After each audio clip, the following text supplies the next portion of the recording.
Going live. Greetings in the love and light of the one infinite creator.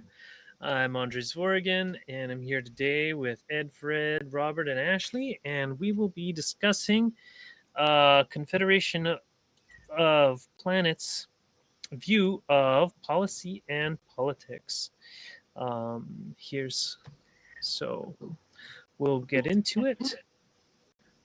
And I guess we'll just briefly review the agenda.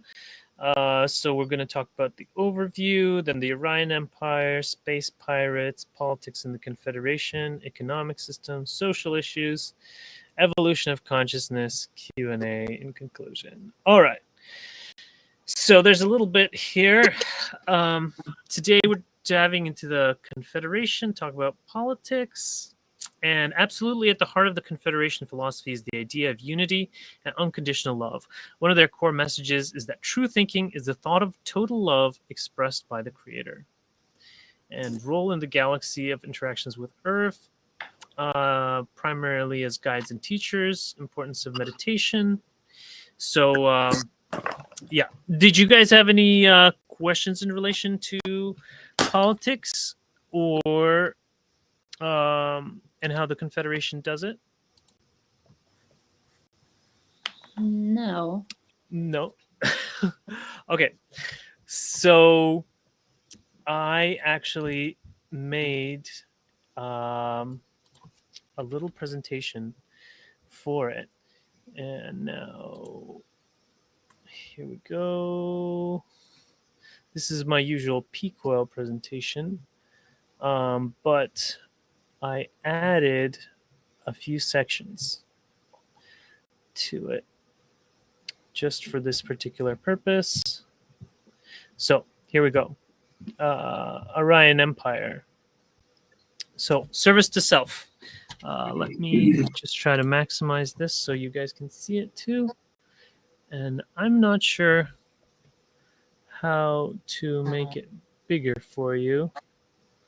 Or how to get rid of this little thing. If you're on a phone, you can squeeze the thing in and out and it makes it bigger. Okay, here. I'm on the computer. I'm talking to the people viewing it. Oh, okay, yes, that's good. Thank you. No, but can't you click on the single image on the left and it shows up as one? Yeah, well, I would hope so, but is there a presentation mode to fit to page? Okay, there. Well, I made it a little bigger. I'm not sure how to make this go away. A slider, you grab it and there we go. There. Okay. Does that fill your screen now, guys? Yep. Okay, good. Orion Empire, service to self. Fear, anger, and control. Their mission is to control and dominate, infringing on free will. And their methods are manipulation and influence to create fear and division for control. So aligned historical leaders include Genghis Khan, Joseph Stalin, and Mao Zedong. And current aligned leaders include like Netanyahu, Israel, NATO, and the US. And relevant quote, the so-called Orion Empire is a kind of confederation of those who are negatively polarized and who are responding to the call of those who wish to graduate in negative polarity. Does that make sense to you guys? Yeah. All right. No questions? Okay. Maybe this is you guys already know all this. Well, I'm not in agreement that, let's say, like the U.S. is entirely service to self. That may suggest this. And okay, Israel is not entirely service to self. The NATO, none of those are entirely service to self. Yes, I would agree. I would agree that in that direction. Yeah. I have to add that the most aligned current leaders doesn't mean that they are 100% service to self. It also doesn't mean that they will always be service to self. It just means that they seem to have a tendency towards manipulation and influence to creating division for control. Mm-hmm. And so, I mean, like, at least the governments. Obviously, we're not talking about the people of the U.S., which is an extremely diverse group of people who, you know, you've got a shirt that says "Be kind," even though maybe not with the. Be kind of a bitch. Well, and you have to Oh, I also see.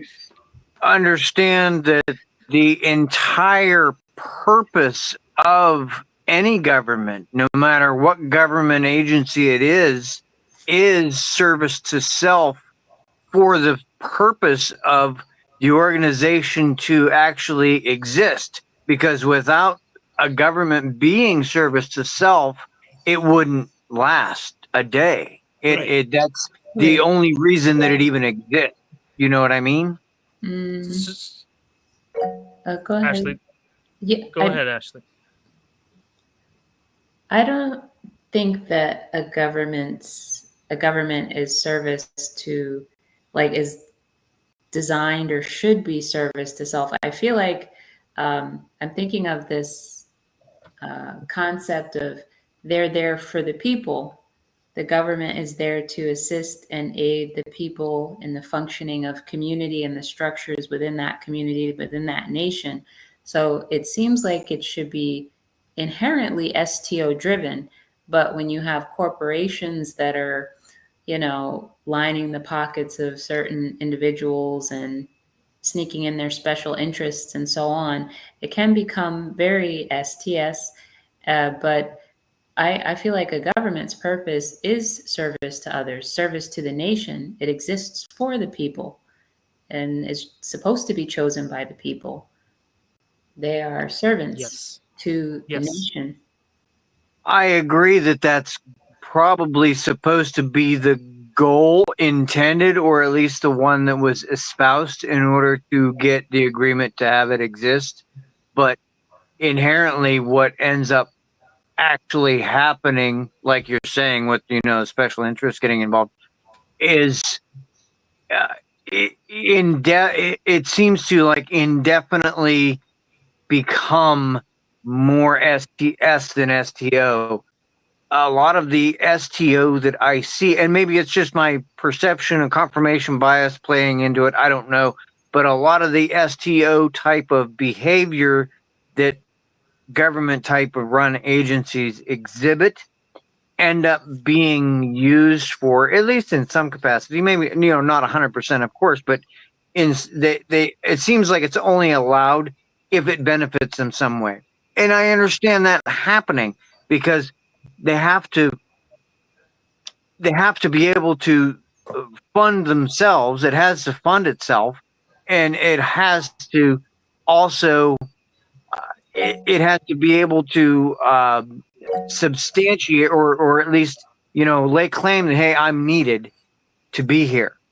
So it just seems like no matter what humans do, and it's just a human thing, maybe, that no matter what STO type government type idea gets thrown out there in the long term, it just ends up getting turned STS, if that makes any sense. I understand where you're coming from, but I'll hold my reply after Andre and Robert. Go ahead, Robert. Oh, thank you. From the planet perspective, a planetary unified body, we're in such a bellicose environment that every government has to be self-preserving. They have to be service to self, or else they will be dominated and be enslaved by another governmental agency or body, whatever. So that's sort of the bellicose way on this planet right now. But when we drop it down to humanity itself, the governments within the nations, that, like you were saying, service to others, yes, they're trying to keep the infrastructures going, the economies going. They're trying to help the people to a certain degree to do their thing. But it becomes like when Ra was asked, are we being of service to self if we stop to take care of ourselves in the midst of being called to help somebody else? And it turns out that Ra was saying, well, you can be doing service to yourself, which is service to others because you're maintaining your health and well-being. So it seems like a polarity of service to self, but it's service to other in a huger picture. So I'm trying to picture that in the as above, so below scenario, how it works in government like that. Well, it actually makes sense that way because by being self-sustaining, it's there to offer service to others to in turn remain self-sustaining. Yeah, right. Okay, I mean, that's how I need- taxes are supposed to work, right? okay, I need to clear up some very big misunderstandings that have led to this discussion, and it seems to be a fundamental misunderstanding about polarity and service to others. Let us remember that is only 51% service to others and 49% service to self. It possibly less than 49, but at least 51% service to others. That does not mean that a person or a government who is service to others never thinks about themselves and never takes care of themselves. In fact, they could be taking care of themselves and thinking about themselves 49% of the time. And actually, in my slides I have examples of both service to others oriented leaders and neutral leaders that are space pirates, and so this is just the U.S. and I guess you guys are explaining why the U.S. has service to self leaders is because you've gotten yourself into a kind of bind where you think that's the only possible option. But service to self is when it's 95% or more, the leaders are doing everything for themselves and only 5% or less for the people. Whereas a neutral would be somewhere in between. If you know what I mean. So I hope that clears up what I'm talking about. So it's not impossible at all for a government, like Ashley was saying, governments are supposed to be service to others. They're supposed to be of service to the people. And in fact, by helping the world, they can help make a more peaceful and kind place where they don't need to spend money on useless things like weapons, etc. Okay. I don't know if Ashley, if you wanted to, or Ed would like to speak here. Go ahead, Ed.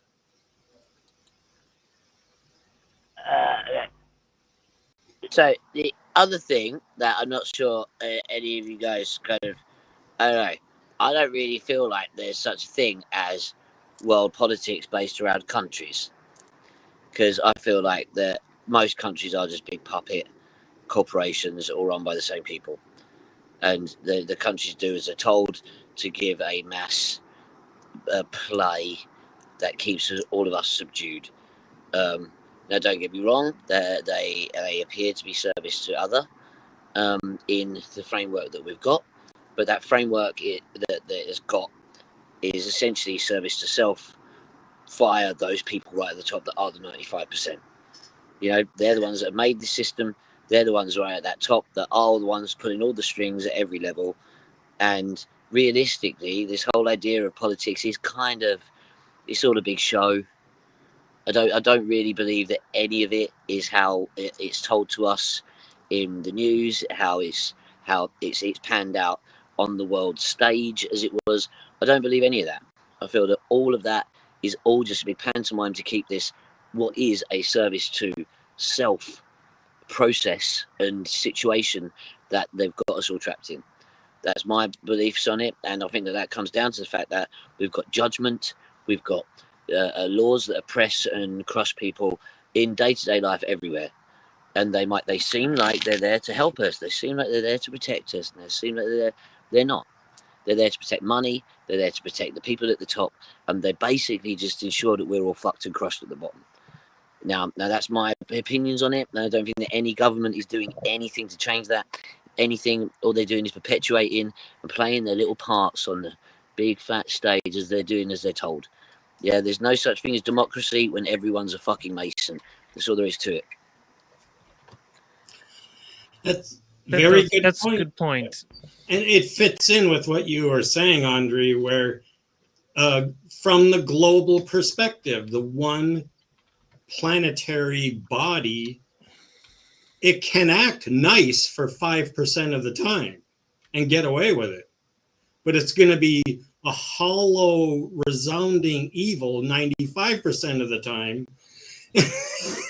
Well, I think that in order to achieve that grade of 95%, it requires a dedicated interest in service to self. And Israel has that. They have a whole religion that is service to self, Talmudic Judaism. It is like the Confederation completely agrees, and they talk about it all the time, that they are a service to self faith that is interested in only serving themselves and enslaving everybody else. And so they are very interested in that service to self path. Now, in order to get a little more context, let's try to look at the space pirates, and hopefully that will give us a little more context in understanding the different types of governments, because there's also service to others. Believe it or not, there have been service to others leaders in the world. All right, so space pirates, neutral. Where do you come up with that term? Even you can't just throw that out and go, "Hey, this is reality." Which term? Where does space pirates come from? What is it? It's a Confederation of Planets term. So basically, they are Orion entities. Well, they're not really Orion entities. They are basically fifth density beings who feed on fear. They're independent of the Orion Empire, and they have a large number of fourth density stooges, if you will. And what happens is that they go around and they latch onto leaders and try to get them to create as much war and promote as much fear as possible, because they feed on this fear. And they want to minimize the harvest because they want to have a perpetual third density. They want a never-ending cycle of up and down and war and trying to heal people just so that they can go and do more war. So because they feed on the fear.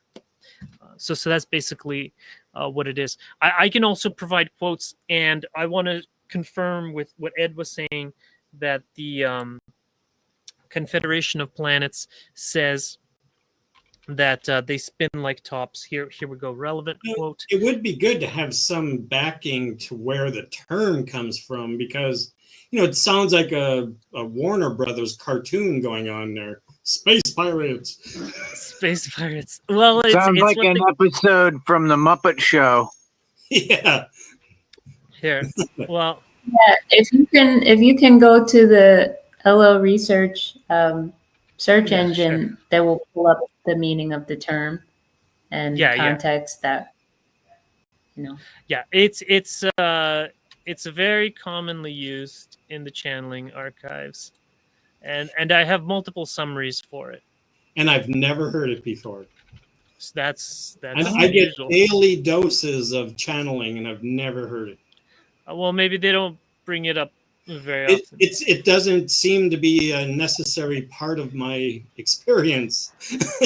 Well, Ra never talks about it. Ra never talks about it, but Quo talks about it quite often.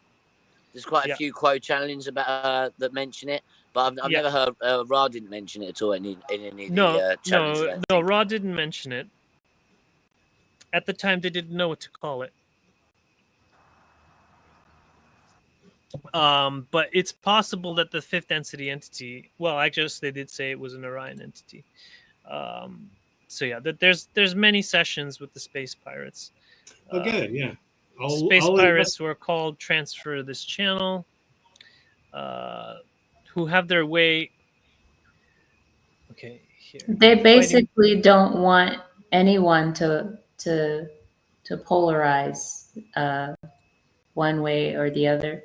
They would like everyone to stay in the sinkhole of indifference, and they enjoy the vibration of war.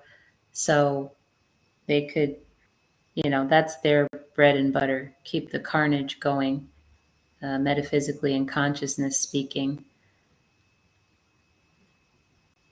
Interesting, yeah. And they're primarily fifth density, you said, with fourth density. Well, their leaders are fifth density and their minions are fourth density. So here, we're not the first, and if quote called the space pirates would have their way, it wouldn't be last. What they had in mind for us was just to keep fighting forever and keep learning how to better heal ourselves so we can patch up the soldiers, then send them right back to fight some more. Meanwhile, the space pirates are feasting off of the terror, the anger, and the hostility, and all those dark emotions, unembarrassed for it. We haven't progressed as a nation state beyond Babylon. Well, this is talking about the U.S., I believe. Power on. But most nations are like that. So yeah, the Bush Boys were examples of space pirates, apparently. The fifth density entities you call as this instrument space pirates have in mind is simply to have a continuing harvest of food, that food being fear. You may see the creation of an atmosphere of fear in your governmental systems in your present culture. Indeed, we find from this instrument's mind there have been several conversations concerning the precise point recently among those who sit within this circle. So, do you guys see the context here? Fifth density, and they have many minions from the fourth density, but these densities being in the negative sense a very pure path along the path of service to self. Yeah, I was familiar with the term. Yeah, thank you for that. My bringing it up also was that if you're showing this as a presentation to any sort of public forum, you have to define where that comes from. Yeah. Well, this is that's true. This is the definition. I haven't gotten to it yet. Oh. Okay. Okay, so their focus is on war, suffering, and chaos. Their mission is to disrupt and create chaos, preventing positive harvests. And their methods are sowing fear and maintaining low vibrational states. Aligned leaders of the past include Adolf Hitler, Winston Churchill, and Richard Nixon. Most aligned current leaders include Zelensky of Ukraine, Kaja Kallas, and Leon of EU. Relevant quote, space pirates have in mind is simply to have a continuing harvest of food, that food being fear. So, are you guys familiar with the situation in Ukraine and Russia and the EU right now? In this moment? Well, within the last just several in months. General. I mean, I don't watch the news, so, and Not within the last several months, no. Oh, okay. Well, I think actually in the last several months, they've kind of petered down. They've started to calm down. So while this says most aligned current leaders, this does not mean that they will always be aligned to the space pirates. They may change their mind and go the service to others routes. Okay, we have no way of knowing that. The way that we I know is based on the rhetoric, or that I'm guessing you could say. If they have rhetoric that promotes fear, like Zelensky and Kaja Kallas, they have a lot of rhetoric that promotes Russophobia, or fear of Russian people, and so that, and just like Winston Churchill advocated for total war and total fear of Hitler and the Nazis. And so he was very much aligned with the space pirates, and that was one of the bloodiest and most ruthless wars, the World War II. And Adolf Hitler, likewise, was very big on that fear. And we know that from the raw material, that he graduated neutral. or he didn't graduate, rather. Dude, failed. can I just say, Go ahead. you could right now be fully just describing people at the head of the Zionist movement. That all of these people are exactly what I was talking about. They were puppets being pulled by people a step up from them to orchestrate what seemed like the Second World War. Their rhetoric was all told to them. There was no, they were not themselves, either of them, to blame for any of those actions. It was all people above them. Well, That's The and who was entire feeding them? Zionist conspiracy is very well researched. Anyone that doesn't know it, go and check it out. It's bonkers, but it's very, very, very well understood. And basically, the Nazis were mostly fucking Jews. The whole thing was just a land grab to get Israel. It's absolute nonsense. Well, Ashley, you were about to say something? So, I mean, we're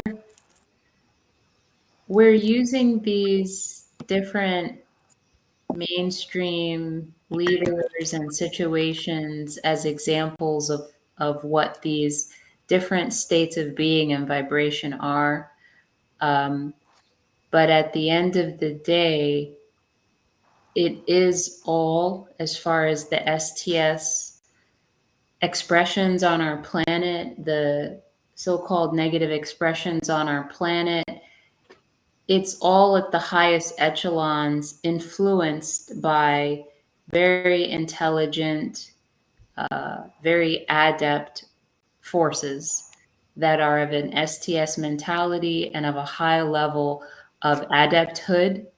And this is also mentioned in some co-channelings about these highly advanced networks of STS entities, negative entities who influence our collective consciousness through the inner planes, through the non-physical layers of reality.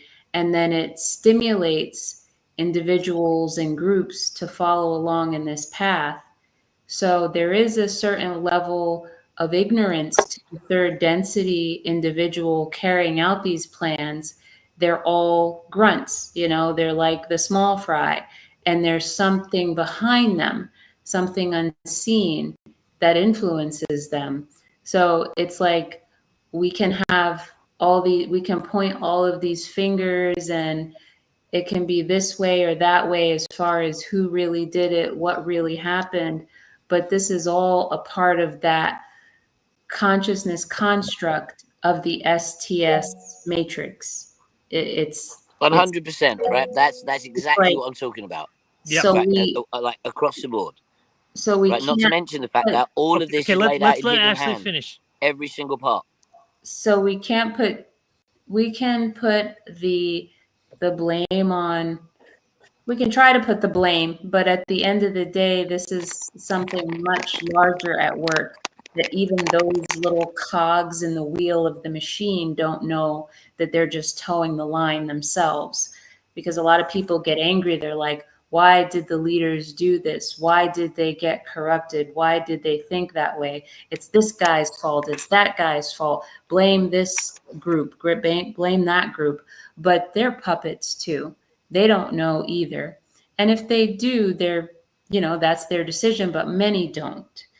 So I want us to not get too attached to the idea of blaming other selves, pointing fingers at other selves or specific organizations or ethnic groups or religions, because at the end of the day, those were influenced by something outside of those other selves' control. So they're just doing the religion or the practices because they don't yet know that that is not the way. They haven't come to that part in their journey. Right. Yeah. Just to I jump in quick there again, that's exactly what the hidden hand says happens to all Masons when they get to that 33-degree step. It's a surprise. Welcome. Here's Lucifer. Come on, guys. Come in. You've been doing the bad guy's job the whole time. Ha ha ha ha ha. The same thing.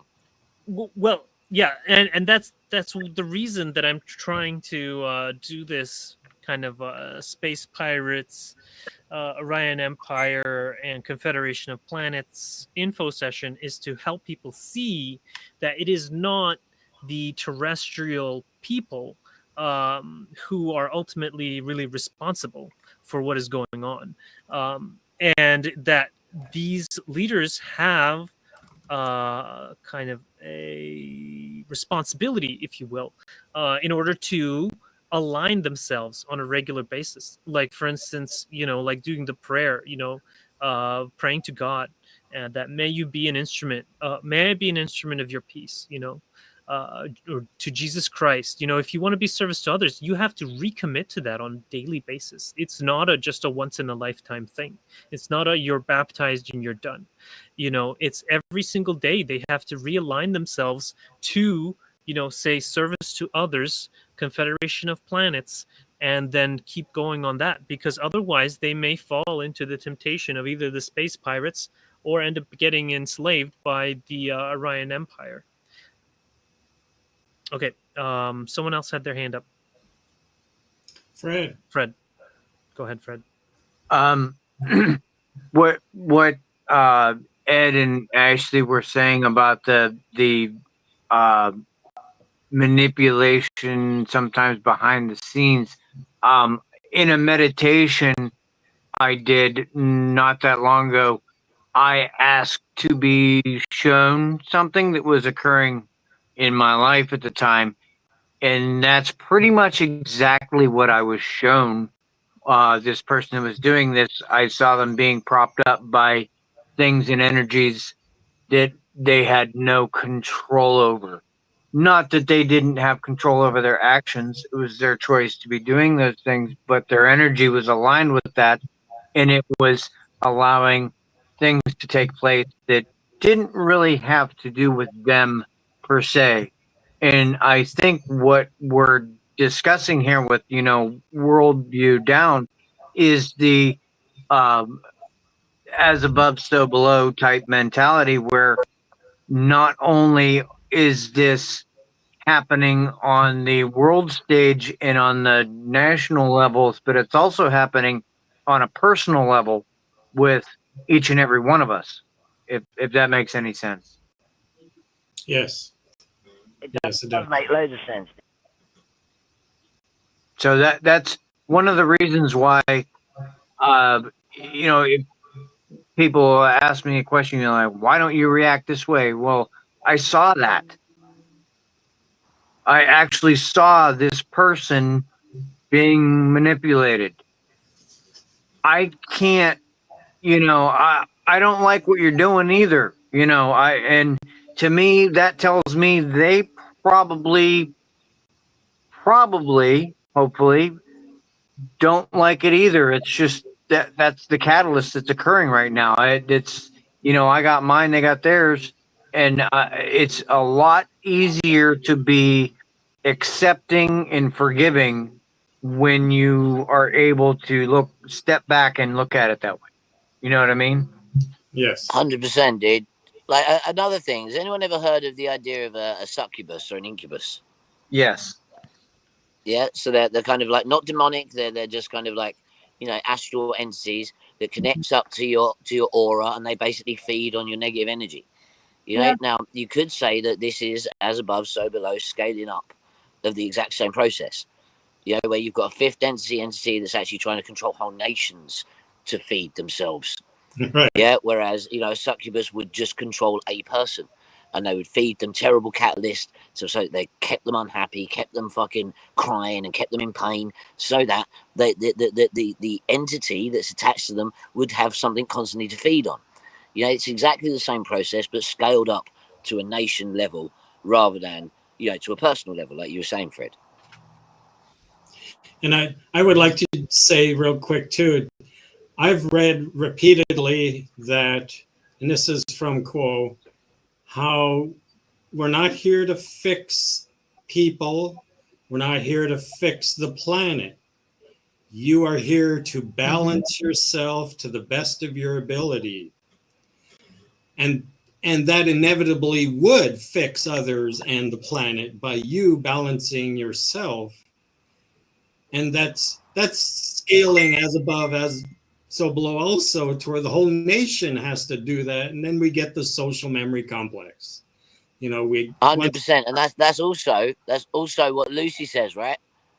Yeah, that's what the whole hidden hand says.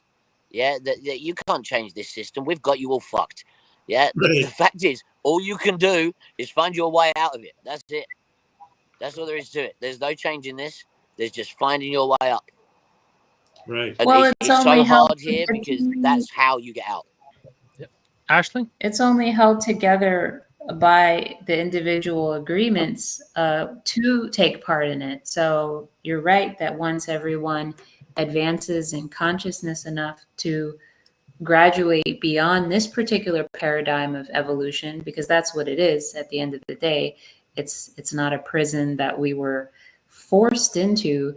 At some level, we orchestrated this so that we could get the most out of being the one infinite creator. What we want to give to intelligent infinity, this is what we set up. So it's like we will naturally move beyond it, and then it will become obsolete. Yes. And another part of that is like, it's the quote that the part that you're talking about, Robert. I saw one that was like it, but quote is saying that you're not here to change it, you're here to love it. Power off. Right. Mm-hmm.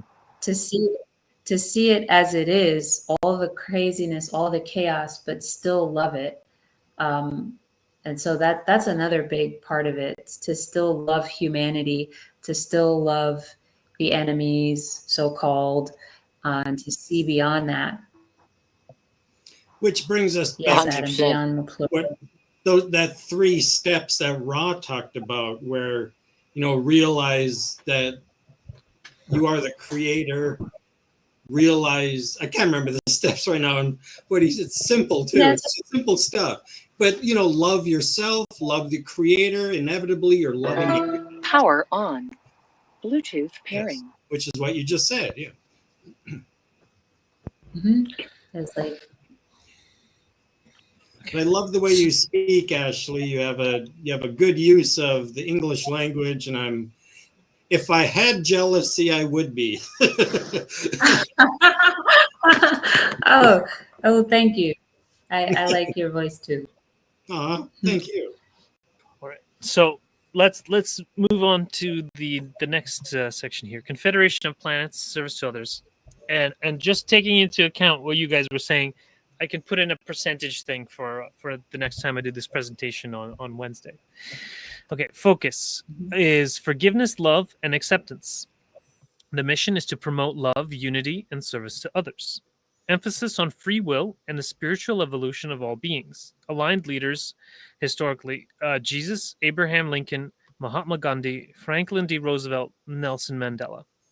And most aligned current leaders, Xi Jinping from China and Viktor Orban from Europe. Relevant quote: "We of the Confederation of Planets have come to tell a very simple story. It is a story of the power of absolute and unconditional love." All right. So, what do you guys think of that? Adam Mace is doing a thumbs down for some reason. I think it's basic. It's just a little bit. It needs more. I like the focus of forgiveness, love, acceptance. That is. It's like, where are we going with this?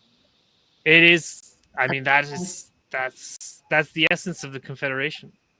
That is, I think, the essence. Wait a second. And also, didn't Roosevelt shoot someone like on the White House lawn or something? Is that right, President? Well, he was mentioned in the Confederation contact as he was mentioned in the Raw contact as a very STO leader, and yes, he did go off the rails, but then he had a physical affliction instituted by his mind, body, spirit totality, and then he became less predisposed towards ambition and power, Ra was saying, and went back to his STO polarity. So at least 51% of the time, he was very STO as a leader, so he's STO. And then the 49% of the time, he shot someone. We within that 49%. Within that 49%, not 49% of the time he was shooting. Yeah, yeah. But when he did pass away, go off world, he was dearly beloved by the majority of the country of the United States. It was amazing how the country just cried collectively when he died. I mean, he was just an amazing person to the general public. Yeah. Were you alive at the time? No. Okay, I don't know. It was like 1940 something. Yeah, that's what I thought. It's Yeah. like, so how do you know that they loved him so much? Oh, they've got tons of documentaries. Right. Oh, yeah. And okay. And it's like what I found especially interesting was because of the racism that was rampant in the United States and still is, but it was pretty bad in the 1940s. Oh, and yeah. when FDR passed away, the black population was like the most hardest hit. They loved that man. He was an excellent figure in their eyes. And I don't know the particulars about that, but I remember seeing photos of just these people weeping in public, and it was just an amazing thing. Something about him was truly amazing. People can tell when they're genuinely being cared for and loved. That's one thing I've learned, is that no matter what you look like or what you sound like, people can tell instinctively whether you care, and that affects how they feel about you. So I think people felt that love from him. They felt like he really saw them. And it's true with his wife, Eleanor, also, because she gave public speeches. She traveled the country. She wrote monthly articles for Women's Day magazine, and she was well read also. It's such a contrast to our current leadership. It's amazing. Yeah, but that was necessary for that time to bring balance to what was very, very dark and gruesome. Right. And now we are at this point where the harvest is near, the harvest is near, and fourth density Earth is already in activation, and dual activated bodies are coming in. It is galactic crunch time. So we are going to have an upheaval in catalytic events so that everyone can polarize. So it's actually a sign that we're in the home stretch, that it's getting all discombobulated. It has to, we should be worried if we get stagnant and reach a plateau and nothing's changing and nobody's changing. Good point. Yeah. And I would like to ask real quick too, along that, we were talking about all the darkness, the evil, so to speak, influence of the world. Isn't there an equal, if not greater, amount of the good, so to speak, working alongside of that? That sounds suspicious the way it was worded, but wherever there's that evil, there's a concurrent amount of good to balance that. For sure. So we need to be calling for the help even more, just to get the balance, to make sure it's a balance at least. I mean, that's why they ask us to call, to ask for help. We need to be vocal, because they're not going to just step in and do it. That's against our free will. Even if we ask, though, come down in your ships and save us, like many people do every day, begging for the ships to come down and make everything all right. They're not going to do it, because it's a violation of free will, and it will impede our polarization and evolutionary process. They're at all times, even now, the Confederation is beaming love and light throughout the densities and the inner planes right now in this moment as we speak, and we only have to receive. We don't even have to ask, because it's already there. All of the help and all of the support is there. We just have to get into that state of receiving, which ties to do we feel like we can do that? Of course, we're the one infinite creator. We're all cherished beings. So of course we have all that love and light and support. So yeah, it's all there. And a lot of calls are subconsciously ringing out through the field, so to speak. So even if you don't use your words, your heart is and your mind is calling all the time. So I just have a backlog of things I wanted to mention. So you guys were mentioning how people were sad about Franklin D. Roosevelt dying. So that's a good example of, because we also know that the same thing happened after Jesus died. You know, people were upset about that, and they considered him a very loving and kind person when he was alive, and Abraham Lincoln and Nelson Mandela. So all of these people fit kind of the same prototype of where they were very loved and they were very loving and they were very kind during their life. They didn't say anything about Ronald Reagan, did they? Ronald Reagan? What Ronald Reagan? They didn't say anything about him. I mean, I remember when he died, and that was the way everybody was. Robert probably remembers too. It wasn't that long, what, 2013 or something like that? But it wasn't as profound. It wasn't a profound sadness that swept through the country. He was a great leader in a lot of people's eyes, yes. He was beloved, yes. But he didn't have that profound impact on the emotional body of our nation like FDR did, or the others mentioned, especially Yeshua, yes, who is still speaking to us 2,000 years later. Yeah. Yeah. And then Adam was asking about the one I have for most aligned current leaders here is Xi Jinping from China. And I'd like to mention that Kuo does not mention any living leaders because it's going into a transcript, and it's impossible with a transcript to know what's going to the future will hold. I am basing these based on the current rhetoric and what we know about these people. And from what I've seen, Xi Jinping and Viktor Orban, I'll include that for the Wednesday presentation, but they're promoting peace. They're kind to their people to the best of their ability. Yeah, they make mistakes sometimes. But in general, they're doing a very service to others job, and they seem very focused on being service to others.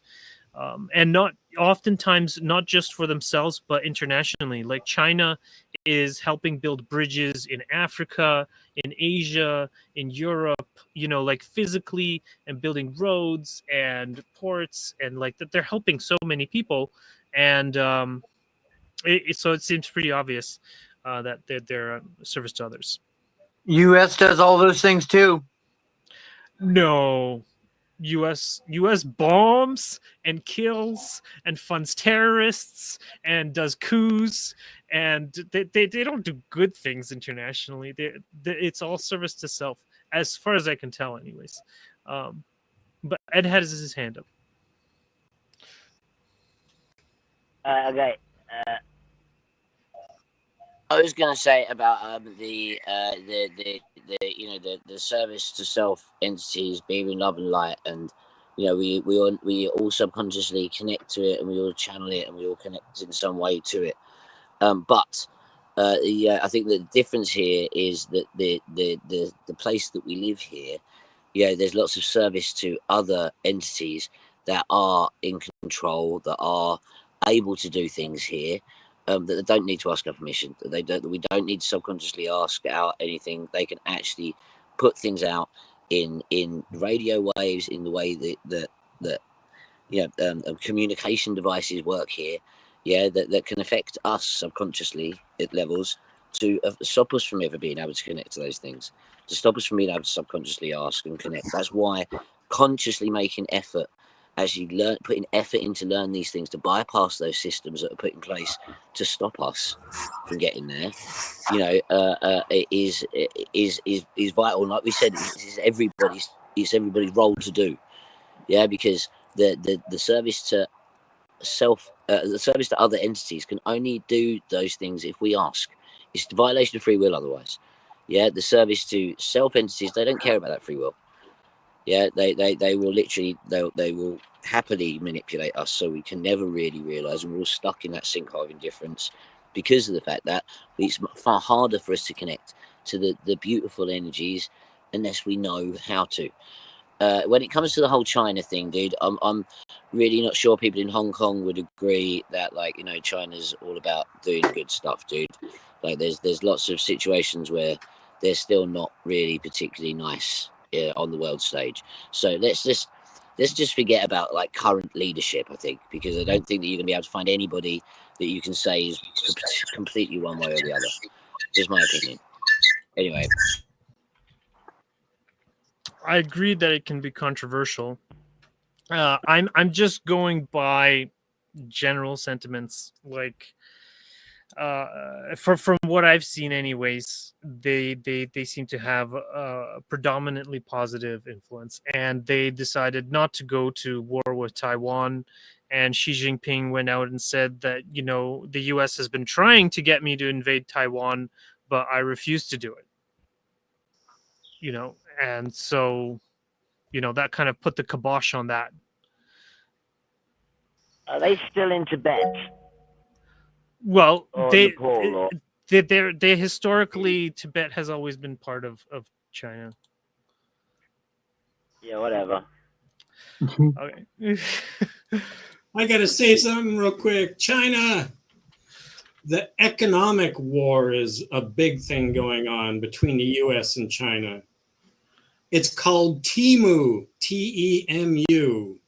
If you purchase anything from Temu, you are focusing your money into the Chinese regime and taking away from Western nations. It's part of an economic war. It really is. Temu, or if you buy anything in Canada.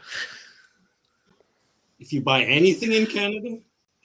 Yeah, almost 95% of what we have is from China. Oh, shoot. Yeah. Yeah. That's too bad. Yeah. I mean, yeah, I think the issues go far beyond buying or not buying from a nation. If you buy stuff from China, big deal. You're not destroying the world, and you're not helping the world either. You're not polarizing more positively because you buy from Walmart or a store in your country. That's very transient in terms of the greater scheme. And I don't think, yes, Adam, it's the intention. Intention is everything. If you feel like you have, oh, I'm supporting the other country when I buy this, then you're kind of setting up a catalytic reaction where you're depolarizing yourself because you set that agreement for it to be a negative to buy from someplace else. Very little is grown or cultivated here on our soil.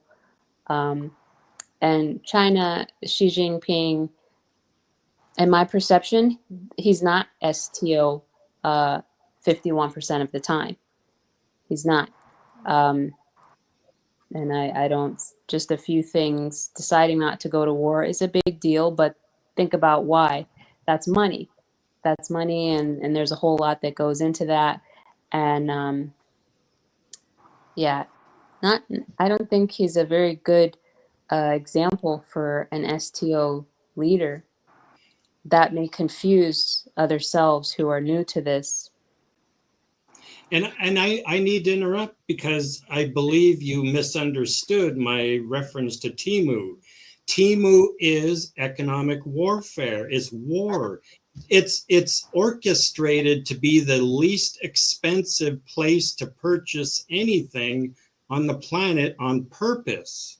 They purposely made it so that it's a harmful impact on other nations around the world.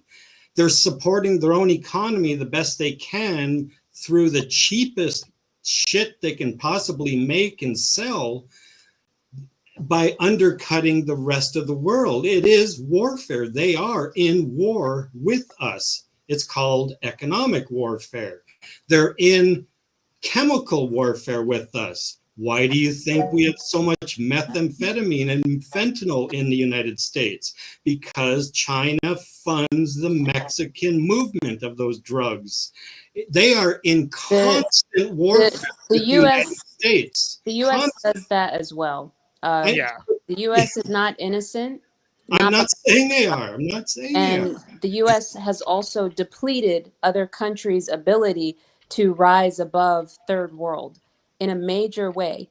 We release so much pollution and dump it on third world countries. We send these special interests, these corporations, they send militia and other covert groups into third world countries like Africa in order to continue to foster military fights between different ethnic groups so that they don't have to pay the proper fees in order to get resources. The US is not innocent here, and I'm not going to point fingers at China. If they're engaged in economic warfare and chemical warfare, which they are, that's what they're doing. But the US has done it as well.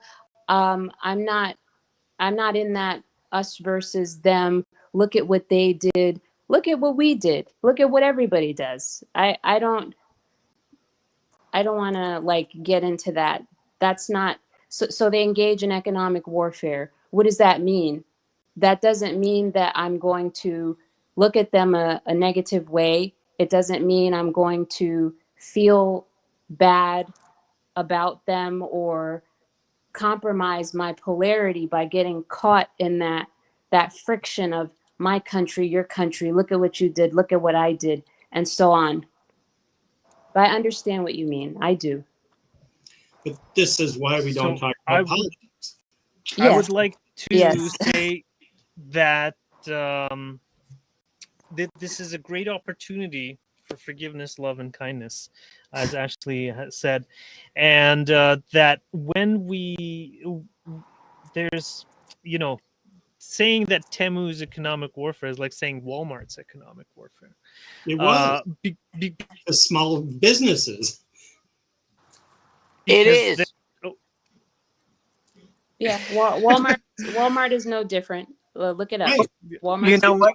No, I want to say something here because I mean, Robert's pointing to something really poignant, and it swings both ways because with my wine business that I'm creating, I am committing economic warfare as well in a different way because I'm making a product that is 100% organic.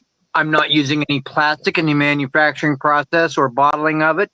And it is completely with all natural ingredients. And it is, the taste of it's phenomenal. When it is bought or used by anybody, they want more. I can't make it fast enough. Nice. So my marketing strategy is going to be economic warfare, just the same as organic food. When in 1986, where did you go and buy your organic food? You didn't. You went out in the yard and picked it, maybe, but no, there was no such thing. There had to be a form of economic warfare fought where consumers said, we want this. We're tired of this garbage, and these things not being put on labels. We want organic. So a warfare was waged and we got some of what we wanted. Nobody ever gets everything that they want when they're committing economic warfare. It's always dude. You also missed the point. You also missed the point. The counterattack was, that organic just means any molecule with carbon, hydrogen, and fucking nitrogen in it. That in the United States, there's a litany. In the U.S., there's a litany of requirements for organic. Yeah. It means something very specific in North America, maybe not in the UK. No, that might be true because it means it's a big fat lie. Do you think that it means clean and organic? No. It doesn't mean growing with clean stuff. It means they've used organic chemicals on it. Check it. That's all it means. And that's a big lie because there's so many poisons that are just that. Seriously, big fat lie. Just saying. But also, I wanted to point out to what something that you may not have thought of with the economic warfare. when you have, say, for instance, an entrepreneur that wants to start a business with clothing, and I know this has happened when they go around and look at manufacturers, who's the cheapest? All right, well, that's the first thing you go to. So you go to Mexico and you look at their operations. You go to the United States and Canada, you look at their operations. Let's go to China. So you go to China and you see they're actually operating with child slave labor. And And they do that in instead, Africa I too. don't. and I have instead, not seen any you evidence of that. you choose to take your business somewhere else like Canada and the United States where they're paying workers, it may not be perfect, but you're paying adults a wage instead of choosing to have your clothing made in Pakistan or China where they're uh, uh, being mistreated. And you saw that and you made that conscious decision.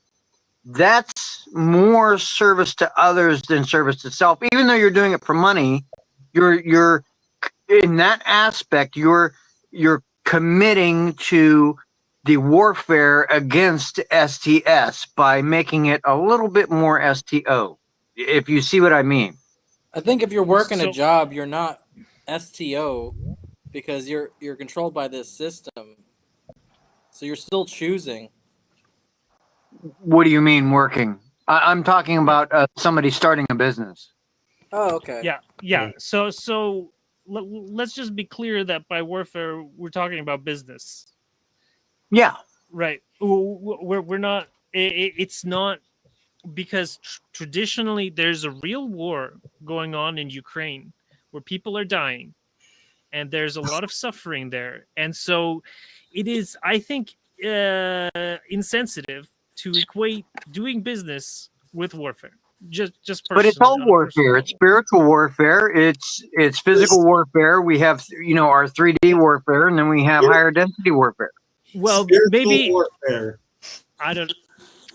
The Okay. person that I know who was talking about spiritual warfare was a very service to self individual in a local church, and they were very interested in gaining as much power for themselves by claiming that other people were full of demons, and then also cursing people with demons and things like that, and then saying that they needed him to take the demons out of them. So I have never had a good experience with people that used or promoted warfare in any sense of the term.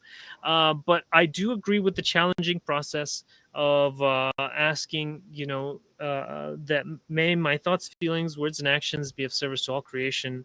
Oh, Jesus Christ, Lord Almighty, one infinite creator, may it be so. So that alignment is very, very helpful.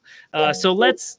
Wait a minute here. Okay, go ahead, Rob. I wanted to make my last point at least on this, and I'm not trying to be argumentative. We are expressing opinions, and if you get worked up over something, I'm sorry.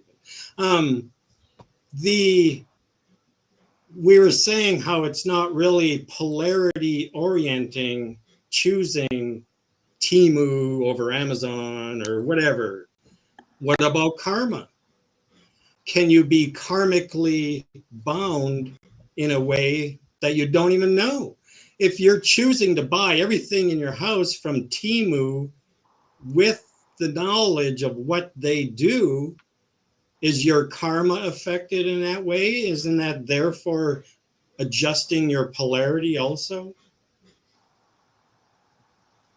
The polarity is affected by if you're choosing to interact with fear, anger, and control, then your service to self. Or if you're going forgiveness, love, and acceptance, then it's service to others. So those are your choices. It's your fear. Everything else is catalyst. People are buying from Temu out of fear because they can't afford it from anywhere else. And would you be willing to forgive, love, and accept those people? No, I'm not talking about me. I'm talking about the population, the effects of buying from, not me. I think, can I jump in here? Go ahead. Okay, so ahead. I think that what you're talking about, Robert, are these things ethical? Yeah, do you know that ethically, when you buy something, yeah, you are doing something good by your purchasing. Now, if you know that, say, Timu is straight from slave wage, and that the whole thing has been set up to undermine the American and other world economies in an act of war, yeah. If you know those things, and then you're still continuing to purchase from that place, can you ethically say that you're making the right choice? I think that's your point, Robert, right? And if you're not ethically sure on the products that you're buying, or the place that you're buying them from, or the processes by which those products are being brought to you, yeah, are you incurring some kind of karmic balance because of the fact that, yeah, yes, you might forgive them and love them, Andre. Obviously, we all forgive and love everybody. That's not the point. Yeah, what we're saying is that if you forgive and love all these people, yeah, you are still choosing to do a negative act. Now you can love them and whatever else, but by choosing to partake in what is quite clearly, like Robert's pointed out, an unethical process, yes, even with all the love and forgiveness in the world, yeah, you've got to realize that that is you making a service to self choice. Right now, you're saying about doing it because of all those things, like Robert says, fear, yeah, because people can't afford it, therefore fear. Right, you said about control, right? This is done to control world economy. You know that you are buying into that control system. Yeah, all of those things that you mentioned, yeah, by choosing to make that choice, like Robert said, yeah, you are acting under every single one of those things you mentioned, Andre. Right now, So I agree. Yes, you can love I've got and 2 points forgive here. everybody. I get what you're going to say, but Two that's not points. what we're One saying, Andre. He's talking about you is understanding the ethical point of your own actions. Oh, Yeah, nothing we're else. not responsible for the effects of our actions, only the intention behind our action. Okay, And but if you two, I understand simply the ethical disagree with what implications, you said then you know about what your intention is. they don't do child labor, to my knowledge, in China. They do have some prison labor, just like they have in America. A lot of Okay, things in okay, America are honestly, made by dude. prison labor. I'm just talking about if what Robert says is true. Yes, yeah, and these things are done in that subversive manner. Yeah, and then you go and buy those things, knowing that. Yeah, is that with having that intent to buy those things, knowing the things that Robert said? Yeah, is that an act of negative karma of service to self action? Because you know that what you're doing is negative. You that know Well, they could that have told those you things what are they set put in up it. They could in have a told you that negative there's system. I letters And think by to the buying into there's that, a Okay, you've let's got let to Ashley. accept the karmic balance that you are making the choice to incur. Anyway, that's Okay, my things. I'm just saying, okay, like, Ashley, and then keep these Adam. things, keep these things. You can't just pick and choose this stuff, guys.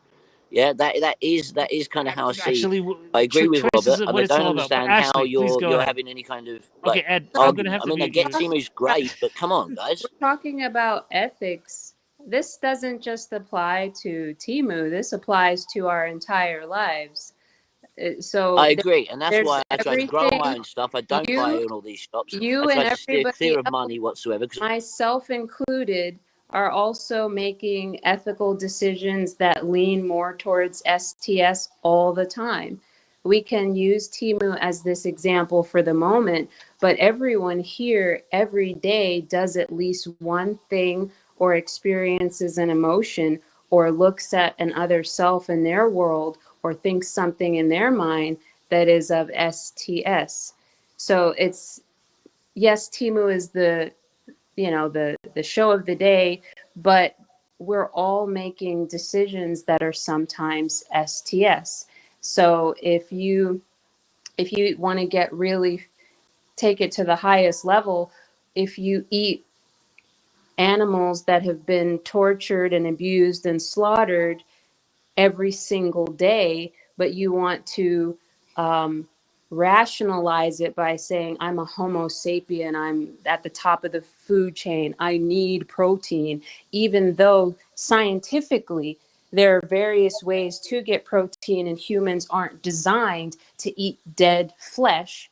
You can make an argument there as well.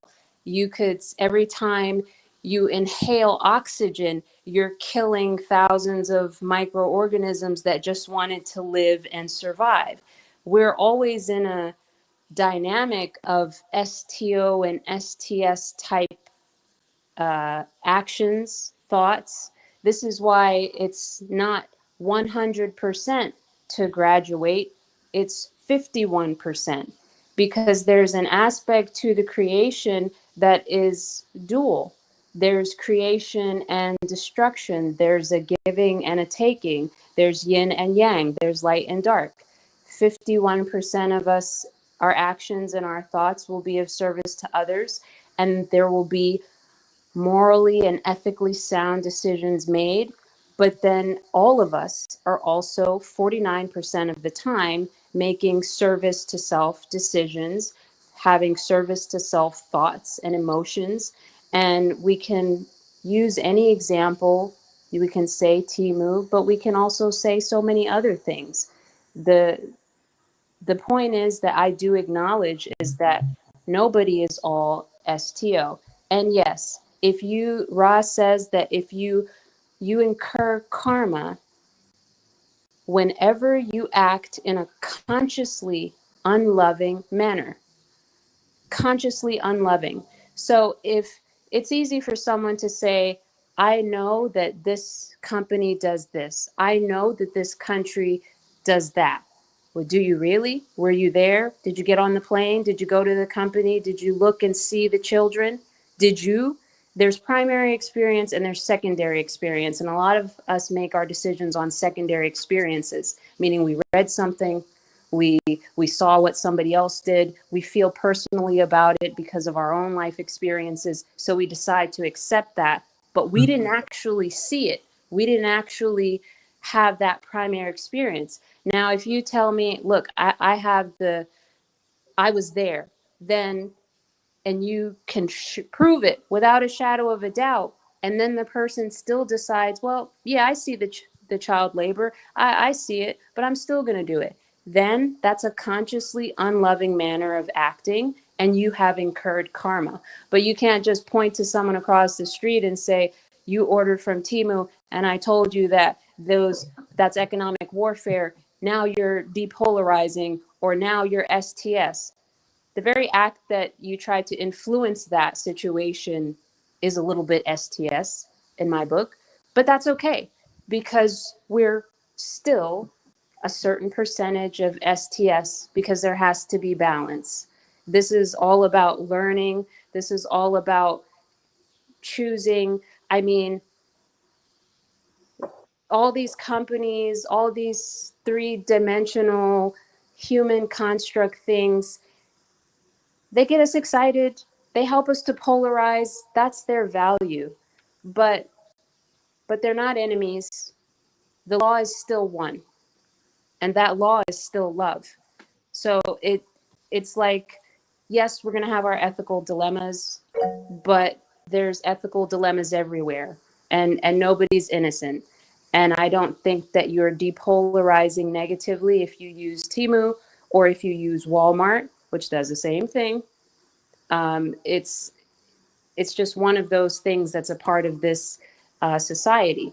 We're all doing economic warfare. There's people suffering all over the world. We have child trafficking rampant in this country right now. They just did a sting operation rescuing about 100 12-year-old girls being carted off in trucks in Mexico. They have the videos. You can look up Operation Underground Railroad, where retired military have been going underground to save these children from sexual exploitation. There's a lot going on, even more so than you getting a cheap, I don't know, camera from a website. How about the children right under our noses that are being taken off the street? I just saw something where there's like 200 children, teens have gone missing in, what was it, Ohio? Unaccounted for completely. And this is just swept under the rug. There's so much going on that we are not able to wrap our heads around. But even though I know these things, I choose to accept that these are realities. I'm still choosing love. I'm still choosing to believe because I feel it that law is one.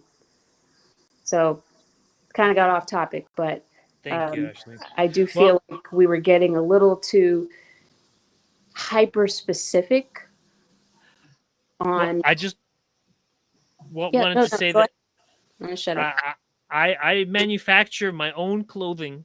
I'm not buying clothing from anywhere. This is made in Canada.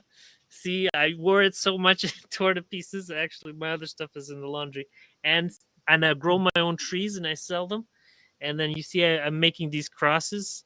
That's Well, and then for sale also discipleship crosses is John 13:35, which is the verse that says, and that is how they will know that you are my disciples, that you have love one to another. yes.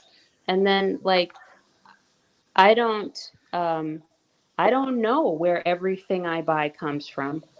I don't think anybody knows where every single thing from the pen to the sock to the lining in your underwear, where every single thing was made.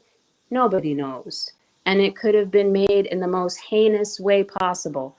Look at, where do you get the components for your watches? Where do you get the components for your phones? There's a lot of blood, sweat, and tears from someone vulnerable in a third world country that you got that from too. And you didn't buy it from a site cheaply either. You paid top dollar for it at Apple. You paid top dollar for it at Verizon. And there's blood on that phone. There's slavery behind that phone. Diamonds too.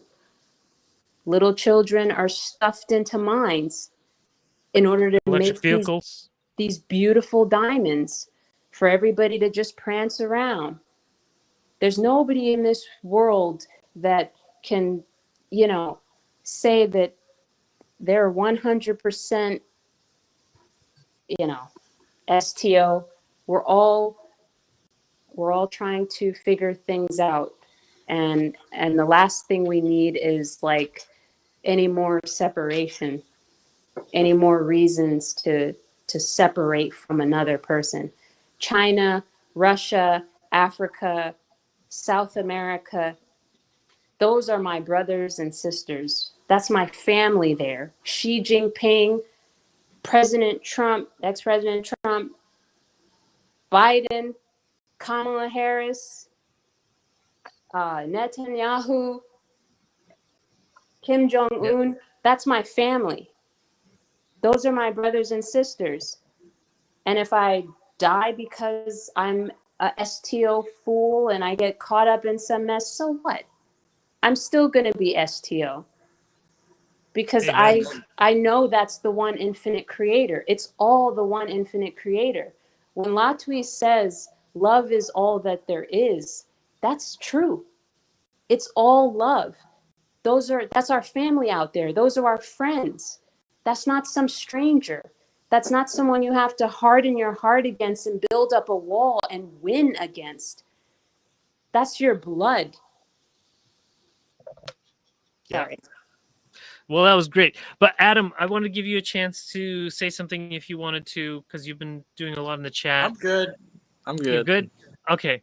Because I don't know if the chat's going to get to the video, but I did want to share another quote. This one was based on something Ed was mentioning.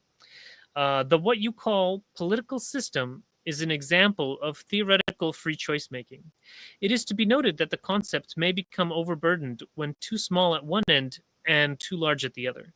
Your societies tend to spin like tops because the balance point of power is small, those over whom power is held many. In this regard, we may say that for the ethics of control to be more nearly applicable to yellow race social decision making, the communities in which decisions are made must needs be small, small enough that each entity choosing has some small idea of who and what sort of entity each is. And then just one more here. Upon the level of the surface life, upon the level of your mass media and the details of politics and policy, it is indeed clear that your sphere is controlled by the few for the sake of the few and to the detriment of the many. Gazing at the sphere from the stance of spiritual responsibility or maturity, there's another picture entirely. In this picture, no power is given away to any thought form or actual entity. Rather, each is in the relationship with the power, the discipline and the focus of the self. Insofar as there is no discipline, then there is likely to be very little power. However, your environment is an environment in which the planetary venue was chosen and the ingredients of life experiences of each of you were chosen for an agenda which only peripherally involves the ways of politics, policy, and power. In the outer sense, rather, each of you came here to dig a bit deeper within your particular bit of the Godhead principle, that which you have chosen to filter into the incarnational experience within the carriage of the personality shell, welling up within the earthly home of your body that structure your houses and carries. Okay. I think we got the point there. All right. Did you guys want to discuss those couple of points? The spinning like tops and that even our governments are largely for the few to the detriment of the many, and that we have the ultimate responsibility I feel for our own that kind of lives. like, you know, that we've kind of got like sidetracked in lots of this. Yeah, we're talking about political things. I think what Robert was trying to say was that whole teaming thing is just kind of it's an act of war. I think that's what he was trying to say.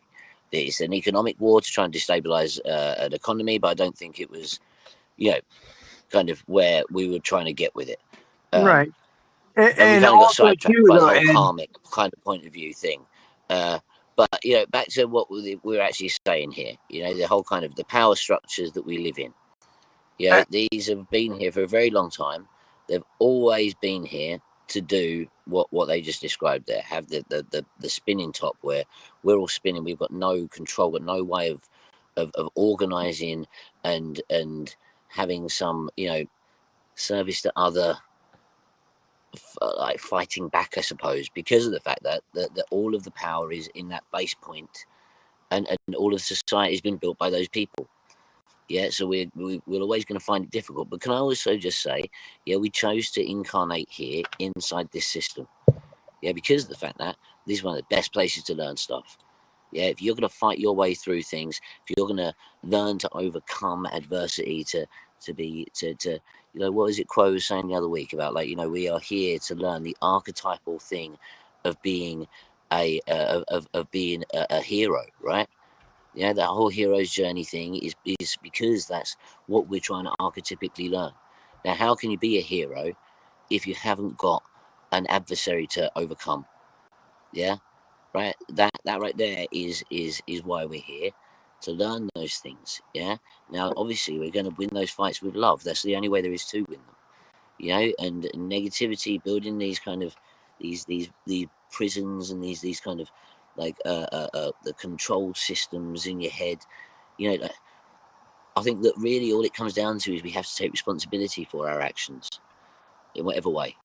Yeah. Now, if, like Robert said, the team thing is a negative thing, it just means taking responsibility for that as a negative thing.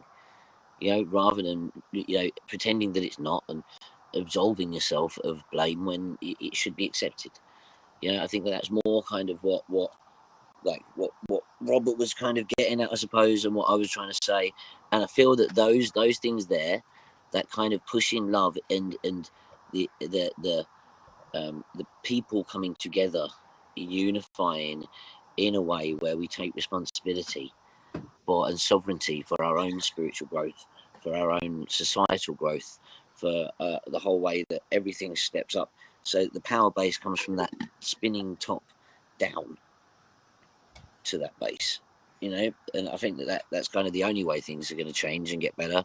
And I think that's really what we're ultimately here to learn spiritually. Anyway, do apologize jumping in, which is my opinion. Fred, you wanted to say something? Well, I just wanted to say that I think a lot of times, like when you get into discussions like this, especially when people come across something in whether it's primary or secondary information, and a lot of times when it is secondary information and hearsay, like what Ashley was saying, it's good to vocalize it to get the feedback for it, because maybe it is bullshit and somebody else read an article where it was completely, you know, negated, and you said no, I know what you're talking about, and it was not that, it was this, because, you know, whatever. And it's good to say something. And when also too, when we feel, since all of us have our arrows pointed STO pretty much, I think everybody here is kind of oriented in that direction.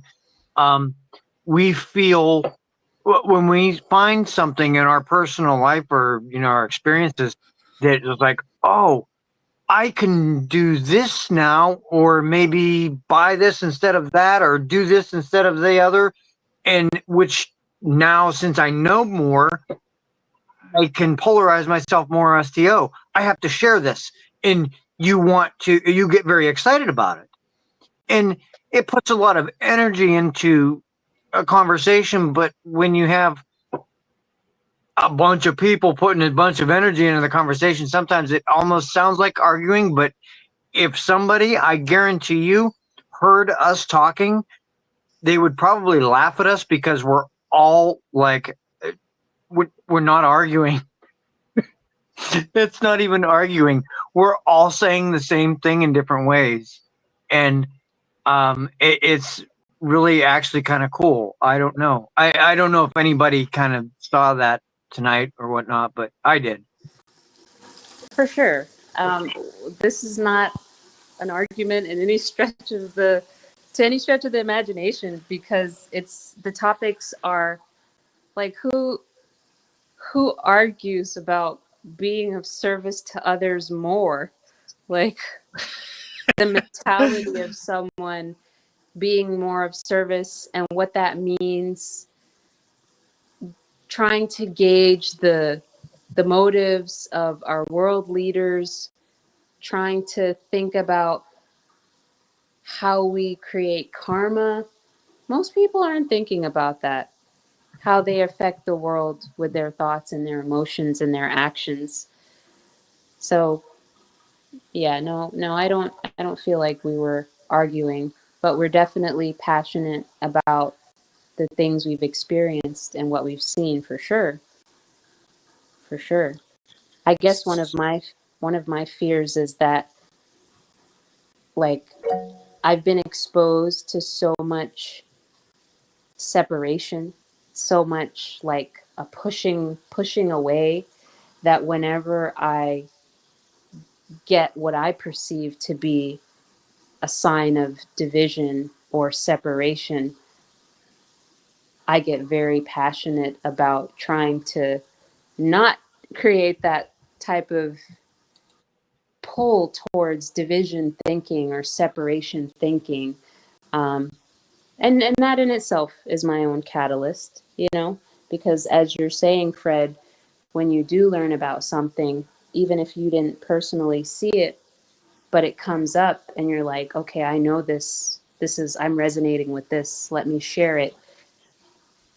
Then that's an STO thing to do. It would be non-STS to learn about something going on and not share it. So I understand what you mean, and I resonate with that. And I do thank you, Robert, for sharing about Timu, your thoughts on what their practices are and how it's affecting the world. There are many people who, probably never even thought about that, and now they will. And it's up to them to determine how they want to move forward. Okay. Oh, hearts.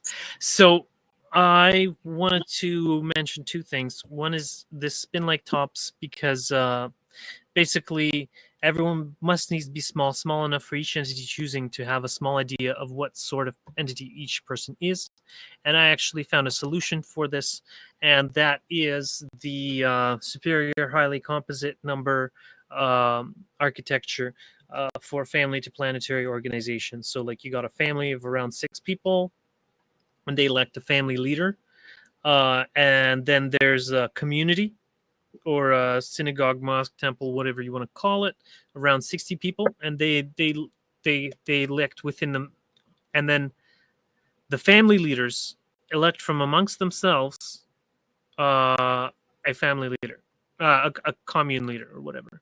And then they go to the village level, and then so then the commune leaders select a village leader, and then the village leaders select a neighborhood leader, and it goes on and on: city, county, province, country, union, continent, and planet. And then this way, you actually have each person, say the planetary organizer, only needs to keep track of like 180 relationships.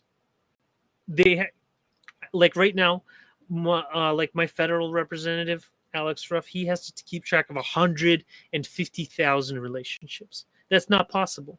Our brains cannot manage more than 200 relationships, and so by having this kind of hierarchical organization, where the instead of everybody selecting the president, all you do is you select your family leader, and then like what church you're going to or what commune you're part of, and then the family leaders pick from amongst them, and that way everyone knows everybody else all the way up the chain, and so you can actually have a fair, realistic representation. Adam, 430. Yeah, so province oblast is 4 million, 4324, 320. So these are all superior, highly composite numbers. That means they're highly divisible. And I actually came up with like what are the continental so the continental kind of groupings. I made a list of like 16. So based on like hexadecimal. Now this is getting into a little overly technical, but Russia, China, Canada, the United States, Central America, Brazil, European Union, these would all be their own continent, and India, maybe, and then Oceania. Those would all be. Dude, can I just say this sounds like you've kind of like just kind of done like that macro, like macro agriculture style kind of like breakdown of society scaled up. So like Adam was saying, so you've got like little individual tribes that all kind of like work together in their own little kind of units that then combine to make a whole, like scaling up, right? So I kind of much prefer the whole kind of anarchistic libertarian system where everybody has complete free will. The only thing that matters is free will. You don't need any kind of governance. You don't need anything. You just need a way that everybody works in service to other to help everybody else. And if you get a system by that, that the only point is that you're helping others. That's all you got to do. That's what anyone's got to do. Then the whole world will work the same way that it does now, but you won't need money. You won't need any of the rest of the shit. You won't need a police force. You won't need a governance. Everyone will be doing the right thing because that's what we wanted. That's what we should all be doing. Right now, as humans, we won't. But the morphogenic field's changing, man. At some point, we will. And when we do, that's how things are going to run. We won't need any of the shit. We won't need any of the rules because we'll all know what we're doing and how to do it right. And all of those systems that you've got there, I fully agree. Like how the Arcturians describe how, the Palladians describe how life works on their planet. It's very, very similar to that, but it's like super technological, but supernatural. You bring everything back. You get, instead of having everyone crammed in on top of one another, you have everybody spaced out. So everyone has their own piece of nature, their own piece of a beautiful creator to look after. But then you have everything has to be at a technological level that there's no battle for resources. There's no reason for anybody to rob each other. You get all of these things in place. You don't need any of those systems of control that all of those things are. And all of them, they're the same things that have fucked us up now. That any government will always be service to self in some regard because of those control systems, which we don't need. People just need to change their ability to live the way that they should be. And at the minute, that's not allowed in the system we've got. So that needs to change. And that's only going to change when people change. Just wanted to briefly mention. Say, but I agree with you, Andre. That is a very, very, very good way that things could run very well. Well, thank you. But yeah, libertarianism usually leads to plutocratic socialism because the rich end up amassing all the wealth. But okay, Ashley, go ahead. That's why it's anarchistic libertarianism, as in anarchy, as in we burn all the people that want to be them, and then we do all the liberty stuff. Then you let the space pirates too much control. Okay, go ahead, Ashley. Oh, I was just gonna say I agree with the idea of kind of like what Ed is saying, where you don't necessarily, we should evolve past like needing leaders to tell us what to do or like keep us in line. It should be, I think, in an ideal, just speaking ideally here, if we were all actualized in the law of one, we wouldn't need like an overarching leader to guide us.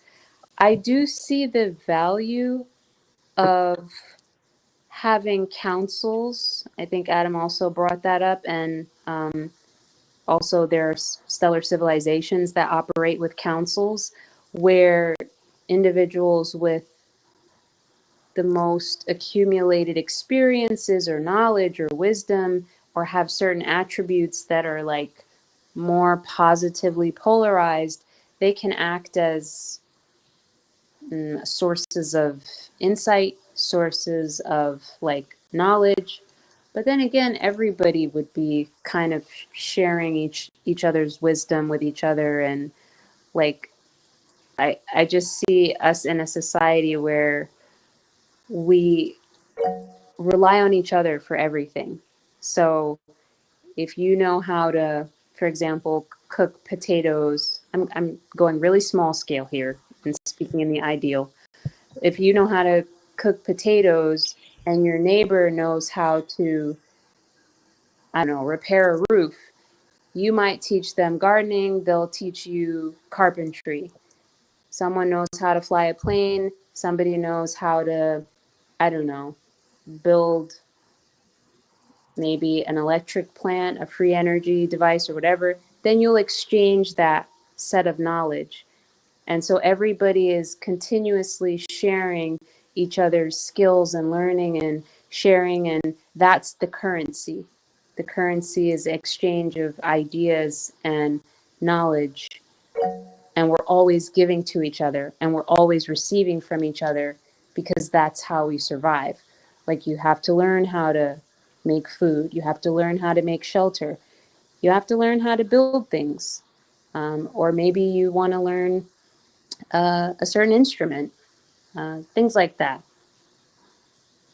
And at the family, commune, and village level, those are all quite viable, what you're saying. And I completely agree with you. And also I agree with your point where I didn't mention, but rooted in the principles of subsidiarity, communities first seek internal resolutions, escalating to higher tiers only when necessary.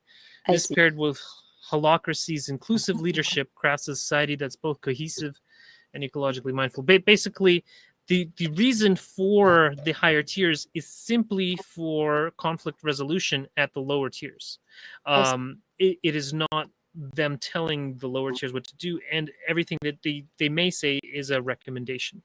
Okay. At least that's the idealized example. Okay, yeah. Okay. Fred, you have your hand up.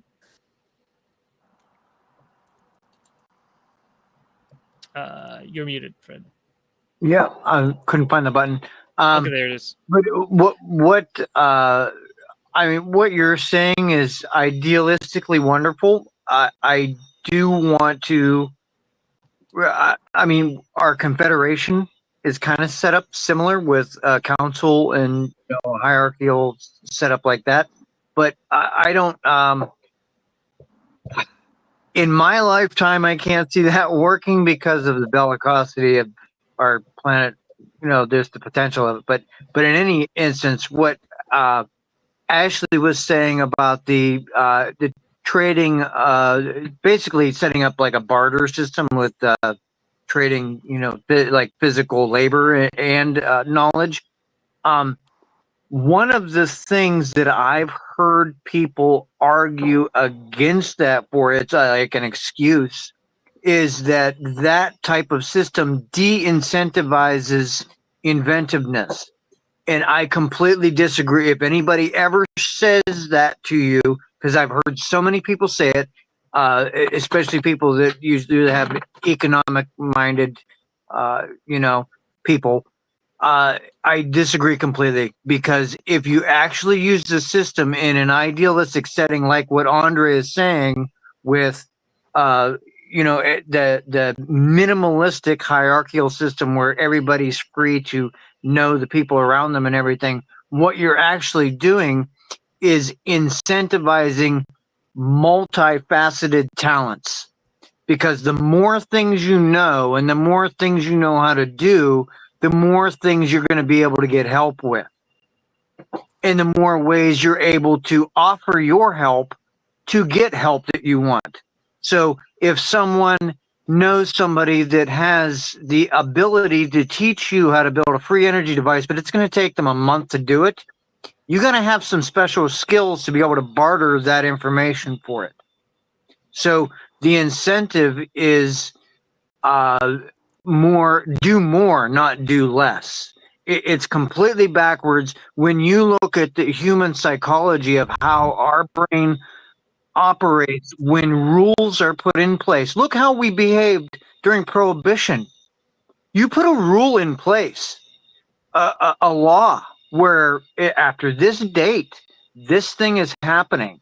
If you removed money and said, okay, after this date, the only way you're able to get food is if you're able to trade for somebody that can grow it.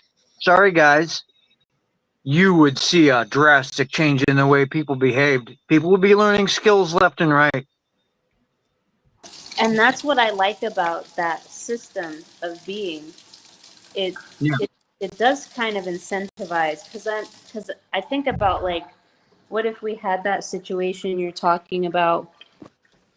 People would be rushing to learn how to build things and do all these different activities and skills because they know that that's how they can grow, but that's also how they can survive and advance themselves. And there's always going to be people that bring their personality to a skill that maybe takes it to the next level. Like somebody builds one version of an airplane, that runs in some kind of unique way, then someone will upgrade it because they're really passionate about it. So I don't think it will kind of like de-incentivize people. Across the board, can I also just say that, like I said earlier, I think that technology is going to be incredibly important with this whole thing. Oh, yeah. If, for example, if you needed to learn something, all of the resources that you could ever need to learn anything to any level is right there on the computer screen in front of you. Any university course you'd ever want to learn, any skill you'd ever want to learn, there, ready to go. Right? And you would then, things that you learn, would put them on. So all knowledge was open source. Yeah, none of it was ever gate kept. None of it was ever so anyone could go and do anything that they wanted to do. Right? If all of those things are there, yeah, then what is holding us back? What we need to have land each for it, this system. I didn't go scroll up, but basically before that it explains that everyone has to have enough land to grow their own food and firewood, and that's kind of the baseline that is necessary in order for you to even have the system. Because like I said, the whole the Palladians said, we should all be spreading out. The main problem that they said that we've got here is that we've built so many cities that we all live on top of one another. And then we've got so much space that nobody lives in. So that then we've got most of the world's getting ruined in little chunks, and the rest of it's just sitting there. We need to spread out and all look after our own bit beautifully. And have a massive, huge amount of space evenly, so that we're all connected in communities, but spread over huge distances. We don't need to live in each other's pockets the way we do. Yes, we don't live the way we should under those conditions. And well, Ashley was mentioning in the comments it's still Alaska, but in fact, America has enough land. It's just being hoarded by plutocrats like BlackRock. Like there's 3 hectares of land for every American, but it's just being hoarded. So one last quote here. Each of you came here hoping to use the illusion's corrosive and harsh ways to thrash and pound and uncover the jewels of creatorship within the ore of self, within the rubble of bits and pieces of the shale of the details of the day and the gravel of what I do for a living. There lie great jewels within each, undiscovered facets of self, undiscovered crystalline formation, nuggets of incense, awareness, and realization. Many of these insights are very close to the surface and have been salted within the soil of your most available levels of subconscious and self before incarnation, in order to each of you may have real fruit from the digging, real substance from the probing and examination of the thoughts of the self. All right. So, Spot on. yeah. All right. Any last comments before we close? Okay. Actually, in the future, I think it will happen. I plan to have one, but not for another 10 years. Okay. So I leave you in the love and in the light of the one infinite creator. Go forth, therefore, rejoicing in the power and the peace of the one infinite creator. Adonai. Adonai, thank you. Yeah. I forgot. Good time tonight, guys. I have to find where the window for the live stream is. Okay, end stream. Adonai Vasabaragos. You, the one infinite creator within you. Bye. Okay.